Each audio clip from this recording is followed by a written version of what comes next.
Halo teman-teman, gimana kabarnya? Kembali lagi bersama kelompok 12. Kali ini kami akan menerangkan tentang subsistem SKN yaitu pemberdayaan masyarakat.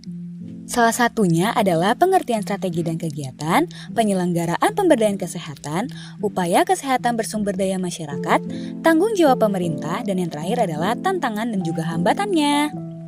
Yuk bareng-bareng kita simak video pembelajaran ini. Pemberdayaan masyarakat merupakan proses untuk meningkatkan pengetahuan, kesadaran, dan kemampuan masyarakat dengan tujuan agar masyarakat dapat berperan aktif dalam menjaga dan meningkatkan kesehatan mereka melalui pendekatan edukatif dan partisipatif. Subsistem ini memiliki 4 unsur. Pertama, ada penggerak pemberdayaan. Ini mencakup pemerintah, masyarakat, dan swasta sebagai inisiator, motivator, dan fasilitator. Berikutnya adalah sasaran pemberdayaan, contohnya individu seperti tokoh masyarakat, kelompok seperti organisasi profesi, masyarakat luas, bahkan pemerintah. Lalu ada kegiatan hidup sehat. Ini mencakup aktivitas sehari-hari yang menjadi kebiasaan dan akhirnya berkembang menjadi budaya di masyarakat. Terakhir, sumber daya yang merupakan potensi yang dimiliki oleh masyarakat, seperti dana, fasilitas, hingga budaya yang mendukung pemberdayaan. Setelah mengetahui unsur-unsur, langkah selanjutnya yaitu menentukan strategi utama pemberdayaan masyarakat. Yang pertama, peningkatan pengetahuan dan kemampuan. Kedua, peningkatan kesadaran. Ketiga, pengembangan dan pengorganisasian masyarakat. Keempat, penguatan advokasi. Kelima, peningkatan kemitraan dan partisipasi. Keenam, pemanfaatan potensi lokal. Dan yang terakhir, pengintegrasian program. Selanjutnya kita akan masuk ke penyelenggaraan pemberdayaan masyarakat yang ada di bab 3 Permenkes nomor 8 tahun 2019. Jadi masyarakat itu menyelenggarakan pemberdayaan didampingi oleh tenaga pendamping. Nah, tenaga pendamping ini berasal dari pemerintah pusat, pemerintah daerah, lembaga kemasyarakatan, organisasi kemasyarakatan, pihak swasta, perguruan tinggi, dan atau anggota masyarakat. Tenaga pendamping ini juga berperan sebagai katalisator, pemberi dukungan, penghubung, pendamping penyelesaian masalah, pendamping pelaksana dan juga pendamping evaluasi, dan juga pendekatan dengan pemangku kepentingan. Menurut pasal 8 sendiri, langkah-langkahnya adalah sebagai berikut.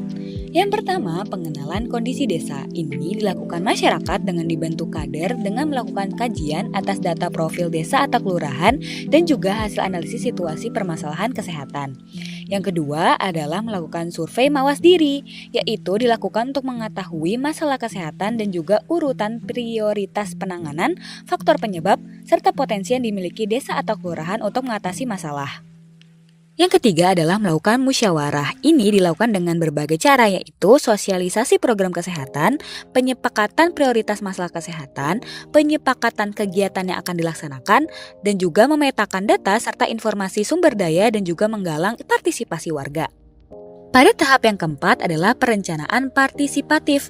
Jadi UKBM akan dibentuk kembali dan juga merencanakan sarana prasarana dan juga anggaran serta jadwal dan juga sarana kegiatan. Ini akan menjadi pedoman untuk menyusun rencana kerja pemerintah desa atau kelurahan. Yang kelima adalah pelaksanaan. Ini dilakukan melalui kegiatan UKBM atau kegiatan lain yang memberdayakan masyarakat secara swakelola. Pada saat pelaksanaan harus dilakukan adanya pencatatan dan juga perlaporan ya.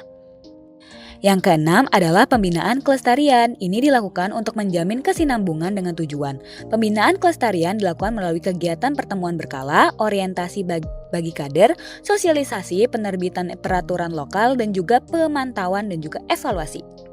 Selanjutnya, kita juga perlu mengetahui lebih lanjut mengenai upaya kesehatan bersumber daya masyarakat.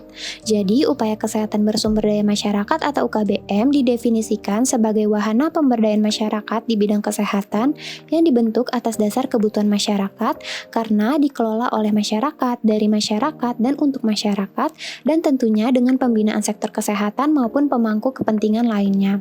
Dengan adanya UKBM, diharapkan masyarakat dapat mengetahui permasalahan kesehatan mereka sendiri dan mengatasinya secara mandiri. Pembentukan UKBM juga harus memenuhi syarat tertentu, antara lain memiliki struktur kepengurusan, memiliki kader sebagai pengelola atau pelaksana kegiatan UKBM, serta memiliki sumber daya. Selain itu, ternyata upaya kesehatan bersumber daya masyarakat memiliki jenis yang berbeda-beda karena didasarkan pada kebutuhan suatu wilayah. Sehingga dalam menentukan model pemberdayaan masyarakat di bidang kesehatan harus mempertimbangkan beberapa hal berikut ini.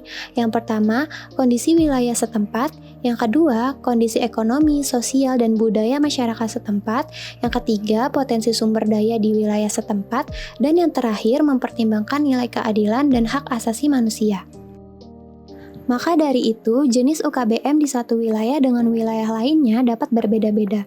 Berikut ini beberapa model upaya kesehatan bersumber daya masyarakat antara lain Posyandu, Posbindu Lansia, Polindes, Pos Obat Desa, upaya kesehatan tradisional tanaman obat keluarga, pos kesehatan masyarakat, pos kesehatan tempat ibadah, dan model lainnya yang bersifat inovatif dari masyarakat dan tentunya berkaitan dengan kesehatan masyarakat.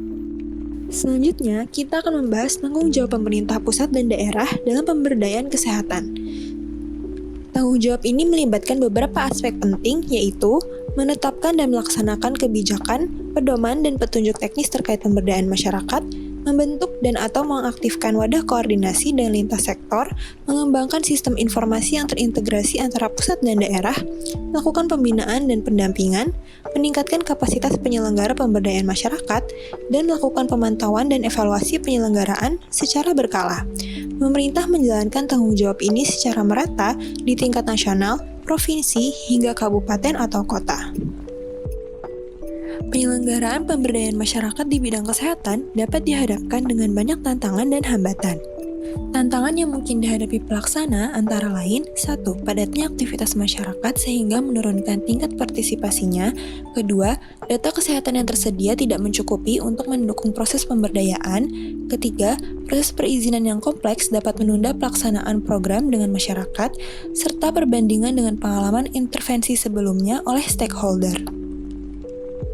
Beberapa hambatan yang mungkin terjadi dalam penyelenggaraan pemberdayaan kesehatan antara lain 1. Kurangnya kompetensi kader kesehatan. 2. Kesadaran masyarakat yang rendah terhadap pentingnya program. 3. Karakteristik seperti agama, budaya, dan kondisi ekonomi, serta keterlibatan stakeholder yang rendah dalam mendukung program pemberdayaan. Nah, gimana nih teman-teman? Sekarang udah ngerti dong tentang subsistem pemberdayaan masyarakat. Kalau gitu, kita berjumpa di lain kesempatan ya. Dadah!